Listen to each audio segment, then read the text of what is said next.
Halo semuanya, perkenalkan saya Alan Alexandrisi dengan NIM 20030200070, salah satu mahasiswa Universitas Nusa Cendana Kupang, program studi Ilmu Administrasi Bisnis, Fakultas Ilmu Sosial dan Ilmu Politik, semester 1 kelas C. Maksud dan tujuan saya membuat video ini adalah untuk memenuhi tugas ujian semester mata kuliah pengantar sosiologi. Menurut video ini saya akan mencoba mempresentasikan sedikit mengenai materi pengantar sosiologi. Adapun materi yang akan saya bahas yaitu yang pertama sosiologi itu sendiri, yang kedua masyarakat dan kebudayaan, yang ketiga sosialisasi, yang keempat interaksi sosial, dan yang kelima status dan peranan. Kita masuk ke materi yang pertama yaitu sosiologi. Sosiologi merupakan sebuah istilah yang berasal dari bahasa Yunani yaitu sosius yang artinya teman yang kemudian dikembangkan menjadi masyarakat, dan logos yang berarti ilmu pengetahuan. Kata sosiologi diungkapkan pertama kali dalam buku yang berjudul Cours de Philosophie Positive karangan Auguste Comte. Sosiologi muncul sejak ratusan bahkan ribuan tahun yang lalu. Namun, sosiologi sebagai ilmu yang mempelajari masyarakat baru lahir kemudian di Eropa. Berikut merupakan pengertian sosiologi menurut para ahli. Yang pertama, menurut Peter Soriken, sosiologi adalah ilmu yang mempelajari hubungan dan pengaruh timbal balik antara aneka macam gejala sosial seperti antara gejala ekonomi, agama, keluarga, dan moral. Yang kedua, Auguste Comte. Comte mendefinisikan sosiologi sebagai ilmu pengetahuan yang mempelajari fenomena sosial dengan hukum-hukum tetap yang menjadi objek investigasinya. Yang ketiga, Surjono Sukanto. Menurut Surjono Sukanto, sosiologi adalah ilmu yang memusatkan perhatian pada segi-segi kemasyarakatan yang bersifat umum dan berusaha untuk mendapatkan pola-pola umum kehidupan masyarakat. Yang keempat, Solé Sumarjan dan Soleiman Soemardi. Pengertian sosiologi adalah ilmu kemasyarakatan yang mempelajari struktur sosial dan proses-proses sosial, termasuk perubahan sosial. Jadi dapat disimpulkan bahwa sosiologi adalah ilmu yang mempelajari tentang perilaku sosial antara individu dengan individu, individu dengan kelompok, serta kelompok dengan kelompok. Istilah sosiologi muncul pertama kali pada tahun 1839 pada keterangan sebuah paragraf dalam pelajaran ke-47 Cours de la Philosophie atau dalam bahasa Indonesia disebut kuliah filsafat karya Auguste Comte. Tetapi sebelumnya Comte sempat menyebut ilmu pengetahuan ini dengan sebutan fisika sosial. Tetapi karena istilah ini sudah dipakai oleh Adolphe Quetelet dalam studi ilmu barunya yaitu tentang statistika pendudukan, maka Comte harus melepaskan nama fisika sosial dan kemudian merumuskan istilah baru yaitu sosiologi yang berasal dari bahasa Yunani yaitu sosius atau masyarakat dan logos atau ilmu, dengan harapan bahwa tujuan sosiologi adalah untuk menemukan hukum-hukum masyarakat dan menerapkan pengetahuan itu demi kepentingan pemerintah kota yang baik. Hal ini juga yang membuat Auguste Comte diberi julukan sebagai bapak sosiologi dunia. Mengapa muncul suatu ilmu yang dinamakan sosiologi? Menurut Peter L. Berger, pemikiran sosiologi berkembang manakala masyarakat menghadapi ancaman terhadap hal-hal yang selama ini dianggap sebagai krisis sosial. Maka mulailah orang berpikir tentang sosiologis. Pemikiran terhadap konsep masyarakat yang lambat laun melahirkan ilmu yang dinamakan sosiologi. Adapun beberapa faktor pendorongnya adalah karena semakin meningkatnya perhatian terhadap masyarakat serta adanya perubahan-perubahan yang terjadi dalam masyarakat. Yang berikut merupakan objek materi sosiologi. Objek materi sosiologi adalah masyarakat, di mana yang dilihat adalah hubungan antar manusia dan proses yang timbul dari hubungan manusia dalam masyarakat. Masyarakat adalah manusia yang hidup bersama, bercampur dalam waktu yang sama, sadar merupakan kesatuan, merupakan suatu sistem bersama terjadi masyarakat karena adanya dua hasrat dalam diri manusia, yaitu keinginan untuk menjadi satu dengan manusia yang lain di sekelilingnya dan keinginan menjadi satu dengan lingkungannya. Setiap masyarakat mempunyai komponen dasar yang membangun sistem, yaitu populasi, kebudayaan, hasil kebudayaan material, organisasi sosial, dan lembaga sosial. Kita masuk ke materi kedua yaitu masyarakat dan kebudayaan. Masyarakat seperti yang sudah dijelaskan sebelumnya adalah manusia yang hidup bersama, bercampur dalam waktu yang sama, sadar merupakan kesatuan, dan merupakan suatu sistem bersama. Secara etimologis, kebudayaan berasal dari bahasa Sanskerta, budaya, yaitu bentuk jamak dari budi, yang berarti budi atau akal. Sedangkan ahli antropologi yang memberikan definisi tentang kebudayaan secara sistematis dan ilmiah adalah E.B. Taylor. Dalam buku yang berjudul Primitive Culture, bahwa kebudayaan adalah keseluruhan kompleks yang di dalamnya terkandung ilmu pengetahuan lain, serta kebiasaan yang dapat manusia sebagai anggota masyarakat. Koen-Janingrat mendefinisikan kebudayaan sebagai keseluruhan manusia dari kelakuan dari hasil kelakuan yang teratur oleh tata kelakuan yang harus didapatkan dengan belajar dan yang semuanya tersusun dalam kehidupan masyarakat. Secara lebih jelas, kebudayaan dapat diuraikan sebagai berikut. Yang pertama, kebudayaan adalah segala sesuatu yang dilakukan dan dihasilkan manusia yang meliputi A. Kebudayaan material yang bersifat jasmania, yang meliputi benda-benda ciptaan manusia seperti kendaraan, alat rumah tangga, dan lain-lain. Dan B. Kebudayaan non-material yang bersifat rohania, yaitu semua hal yang tidak dapat dilihat dan diraba, misalnya agama, bahasa, ilmu pengetahuan, dan sebagainya. Yang kedua, kebudayaan itu tidak diwariskan secara generatif atau biologis, melainkan hanya mungkin diperoleh dengan cara belajar. Yang ketiga, kebudayaan diperoleh manusia sebagai anggota masyarakat. Tanpa masyarakat, kemungkinannya sangat kecil untuk membentuk suatu kebudayaan. Begitupun sebaliknya, tanpa kebudayaan tidak mungkin manusia, baik secara individual maupun kelompok, dapat mempertahankan kehidupannya. Jadi, dapat dikatakan bahwa kebudayaan adalah semua tindakan manusia dalam kehidupan sehari-hari. Berikut adalah unsur-unsur kebudayaan. Banyak ahli yang telah mengemukakan pendapat mereka mengenai unsur-unsur kebudayaan. Berikut adalah unsur-unsur kebudayaan menurut beberapa ahli. Yang pertama, unsur kebudayaan menurut Melvin Herkovitz adalah alat-alat teknologi, sistem ekonomi, keluarga, dan kekayaan politik. Yang kedua, menurut B. Malinowski, yaitu sistem norma yang memungkinkan kerjasama antara para anggota masyarakat di dalam upaya menguasai alam sekelilingnya, organisasi ekonomi, alat-alat atau lembaga atau petugas pendidikan, dan organisasi kekuatan. Namun ada satu pendapat ahli yakni dari Clascon yang paling sering digunakan oleh para sarjana sosiologi. Clascon mengemukakan 7 unsur budaya yang disebut cultural universal. Yang pertama, peralatan dan perlengkapan hidup manusia, yakni pakaian, tempat tinggal, alat rumah tangga, senjata, alat produksi, transportasi, alat berburu, dan sebagainya.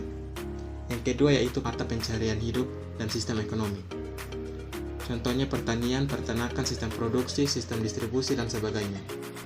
Yang ketiga, sistem kemasyarakatan, seperti sistem kekerabatan, organisasi politik, sistem hukum, sistem perkawinan, dan sebagainya. Yang keempat, bahasa, yakni lisan dan tulisan. Yang berikut kesenian, yaitu seni rupa, seni suara, seni gerak, dan sebagainya. Yang keenam, sistem pengetahuan. Yang ketujuh, religi atau sistem kepercayaan.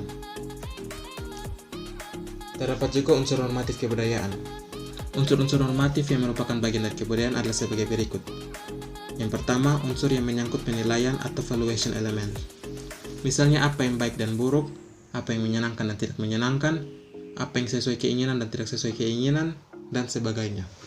Yang kedua, unsur-unsur yang berhubungan dengan apa yang seharusnya terjadi atau perspektif elements, seperti bagaimana seharusnya orang berperilaku, boleh dan tidak boleh, perintah atau larangan. Yang ketiga, unsur-unsur yang menyangkut kepercayaan atau kognitif elemen, seperti harus mengadakan upacara adat pada saat kelahiran, pertunangan, perkawinan, dan lain-lain. Yang berikutnya, kebudayaan sebagai sistem. Kebudayaan sebagai sistem dibagi menjadi dua, yaitu yang pertama, kebudayaan sebagai sistem kognitif. Kognitif dalam hal ini berarti pengetahuan. Teori budaya yang ditawarkan oleh Kissing menyebutkan bahwa suatu kebudayaan merupakan sebuah sistem yang diturunkan secara sosial dari pola-pola kehidupan antara manusia dengan lingkungannya. Yang kedua, kebudayaan sebagai sistem simbolik. Menurut Kissing, jalan lain membahas suatu kebudayaan adalah dengan cara memandang kebudayaan-kebudayaan tersebut sebagai sistem simbol dan pemaknaan yang dimiliki bersama oleh masyarakat. Kebudayaan-kebudayaan tersebut tidak dimiliki oleh individu, namun dimiliki bersama oleh suatu kelompok masyarakat. Berikut klasifikasi norma masyarakat. William Graham Sumner dalam bukunya Folkways mengklasifikasikan norma-norma masyarakat berdasarkan daya paksanya terhadap para anggota masyarakat. Yang pertama, kebiasaan atau folkways merupakan cara yang lazim dan wajar serta dilakukan berulang-ulang dalam melakukan sesuatu oleh sekelompok orang. Contohnya berjabat tangan, cara makan, dan sebagainya. Yang kedua, tata kelakuan atau mores, yaitu gagasan yang kuat tentang salah satu hal yang salah dan benar, yang menuntut tindakan tertentu dan melarang yang lain. Contohnya sesuatu yang tabu. Yang ketiga, lembaga sosial atau social institution. Sistem hubungan sosial yang terorganisasi yang mewujudkan nilai-nilai dan tata cara umum tertentu untuk memenuhi kebutuhan dasar masyarakat. Contoh lembaga keluarga, agama, pemerintah, pendidikan, dan ekonomi. Yang keempat, hukum atau law, yang merupakan tata kelakuan yang terkodifikasi atau sanksinya jelas. Contoh KUHP, Undang-Undang Kesehatan, Undang-Undang Perlindungan Anak, dan lain-lain. Dan yang kelima, nilai atau value, yang merupakan gagasan tentang apakah pengalaman berarti atau tidak berarti. Contoh nilai tentang virginitas perempuan, ideal, dan lain-lain. Berikut kebudayaan dan kepribadian. Kepribadian adalah semua corak perilaku dan kebiasaan individu yang terhimpun dalam dirinya dan digunakan untuk bereaksi serta menyesuaikan diri terhadap segala rangsangan baik dari luar maupun dalam. Perilaku dan kebiasaan ini merupakan suatu kesatuan fungsional yang khas pada seseorang. Perkembangan kepribadian bersifat dinamis, artinya selama individu masih bertambah pengetahuannya dan mau belajar, serta menambah pengalaman dan keterampilan, mereka akan semakin matang dan mantap kepribadiannya. Kepribadian adalah ciri, karakteristik, gaya atau sifat yang memang khas dikaitkan dengan diri kita sendiri. Bahwa kepribadian itu bersumber dari bentukan yang kita terima di lingkungan. Jadi, yang disebut dengan kepribadian itu adalah campuran dari sesuatu yang bersifat psikologis, kejiwaan, dan juga fisik. Jika kebudayaan merupakan pola-pola yang mengatur tiap anggota yang merupakan sosok yang memiliki kepribadian masing-masing, ada dua hal yang mungkin terjadi. Yang pertama, kepribadian manusia akan ditentukan oleh budayanya karena ia harus menyesuaikan diri dengan pola-pola pikir dan tingkah laku yang ada. Dan yang kedua, masyarakat dan kebudayaannya merupakan abstraksi daripada perilaku manusia. Kepribadian masing-masing manusia mencerminkan kepribadian bangsa. Begitulah yang kita sering dengar. Berikut etnosentrisme dan xenosentrisme. Etnosentrisme adalah kecenderungan setiap kelompok untuk menekankan keunggulan kebudayaannya. Kebudayaan sendiri menjadi patokan baik buruk, benar salah, tinggi rendah, berharga tidak berharga. Contoh menyebut diri sebagai orang terpilih, yaitu Yahudi, ras unggul, yaitu Jerman. Yang kedua, xenosentrisme adalah pandangan yang lebih menyukai hal-hal yang berbau asing, gagasan, produk, gaya sendiri dianggap inferior. Contoh, McDonald lebih prestisius dibandingkan Bok-Berek. Sekarang kita masuk ke materi keempat, yaitu sosialisasi. Sebelum itu kita harus mengetahui terlebih dahulu apa itu sosialisasi. Menurut Surjono Sukanto, sosialisasi merupakan proses sosial di mana individu mendapatkan pembentukan sikap untuk berperilaku sesuai perilaku orang-orang di sekitarnya. Yang kedua, Edward Shields mendefinisikan sosialisasi sebagai proses sosial seumur hidup seseorang yang dijalani sebagai anggota kelompok dan masyarakatnya melalui pembelajaran kebudayaan. Dan yang ketiga, Horton dan Hunt menyatakan bahwa sosialisasi adalah proses seseorang menghayati norma-norma kelompok di mana ia hidup sehingga timbul kepribadian yang unik. Dari beberapa pengertian sosialisasi di atas, dapat kita tarik benang merah bahwa sosialisasi merupakan proses penghayatan norma sosial ke dalam individu dalam rangka penyesuaian diri sebagai anggota kelompok atau masyarakat. Proses penghayatan menunjukkan adanya internalisasi nilai dan norma dari luar masuk ke dalam diri. Berikut macam-macam sosialisasi. Berger dan Lukman memilah sosialisasi menjadi yang pertama, sosialisasi primer, yaitu sosialisasi pertama yang dijalani individu semasa kecil melalui mana dia menjadi anggota masyarakat. Dan yang kedua, sosialisasi sekunder, yaitu proses berikutnya yang memperkenalkan individu setelah disosialisasi ke dalam sektor baru dari dunia objektif masyarakatnya. Teori sosialisasi. Menurut George Herbert Mead, setiap anggota baru masyarakat harus mempelajari peranan-peranan yang ada dalam masyarakat, pengambilan peran atau role taking. Tahapannya yaitu yang pertama, tahap bermain atau play stage, di mana seorang anak meniru berbagai peran ayah, ibu, guru tanpa memahaminya. Yang kedua, tahap permainan atau game stage, yang dimana pada tahap ini anak sudah tahu peran yang harus dijalankannya dan peran orang lain. Dan ketiga, tahap pengambilan peran atau role taking, yaitu pada tahap ini anak sudah dapat mengambil peran orang lain atau generalized others. Yang kedua, menurut Charles Holton Cooley, konsep diri atau self-concept, seseorang berkembang melalui interaksinya dengan orang lain. Tahapannya yang pertama, perspektif. kita tentang bagaimana kita dipandang orang lain. Yang kedua, perspektif kita tentang penilaian mereka mengenai bagaimana kita dipandang orang lain. Dan ketiga, perasaan kita tentang penilaian-penilaian tersebut. Agen-agen sosialisasi. Fuller dan Jacobs mengidentifikasi agen-agen sosialisasi utama, yaitu yang pertama, keluarga. Bagi keluarga inti atau nuclear family, agen sosialisasi meliputi ayah, ibu, saudara kandung, dan saudara angkat yang belum menikah dan tinggal secara bersama-sama dalam satu rumah. Sedangkan pada masyarakat yang menganut sistem kekerabatan diperluas atau extended family, agen sosialisasinya menjadi lebih luas karena dalam satu rumah dapat saja terdiri atas beberapa keluarga yang meliputi kakek, nenek, paman, dan bibi di samping anggota keluarga inti. Yang kedua, teman bermain. Teman pergaulan atau sering juga disebut teman bermain pertama kali didapatkan manusia ketika ia mampu berpergian keluar rumah. Pada awalnya, teman bermain dimaksudkan sebagai kelompok yang bersifat rekreatif, namun dapat pula memberikan pengaruh dalam proses sosialisasi setelah keluarga. Puncak pengaruh teman bermain adalah pada masa remaja. Kelompok bermain lebih banyak berperan dalam pembentukan kepribadian seorang individu. Yang ketiga, lingkungan sekolah.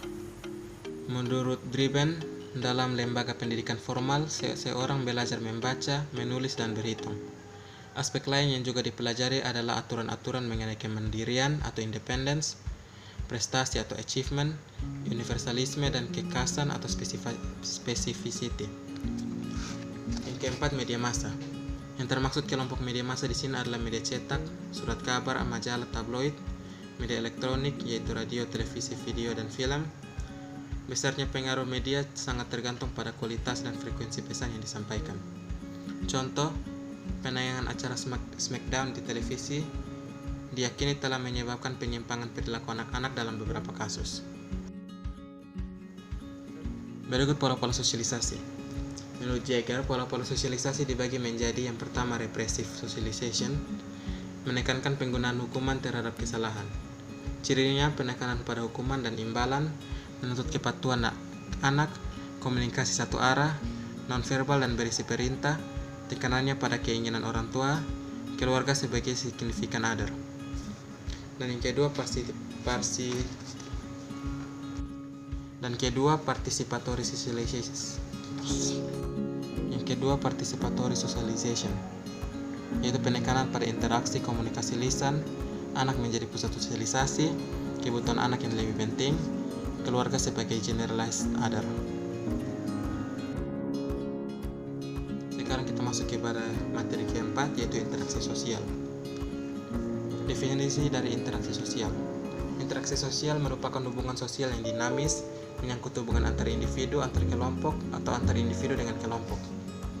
Interaksi sosial didasari oleh beberapa faktor, yang meliputi yang pertama, imitasi atau peniruan, sugesti atau pandangan individu yang diterima orang lain, identifikasi atau kecenderungan dan keinginan seseorang untuk seperti orang lain, dan simpati atau ketertarikan seseorang pada pihak lain. Bentuk-bentuk interaksi sosial.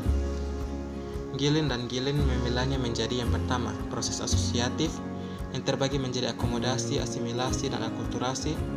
Yang kedua, proses disosiatif, yang meliputi persaingan, pertikaian, dan konflik. Yang kedua, Kimball Young membedakannya menjadi yang pertama, oposisi, yang mencakup persaingan atau competition dan pertikaian atau konflik. Yang kedua, kerjasama yaitu cooperation, yang menghasilkan akomodasi. Dan yang ketiga, diferensiasi, yang menghasilkan sistem pelampiasan sosial. Kembali kepada proses asosiatif pertama, yaitu akomodasi.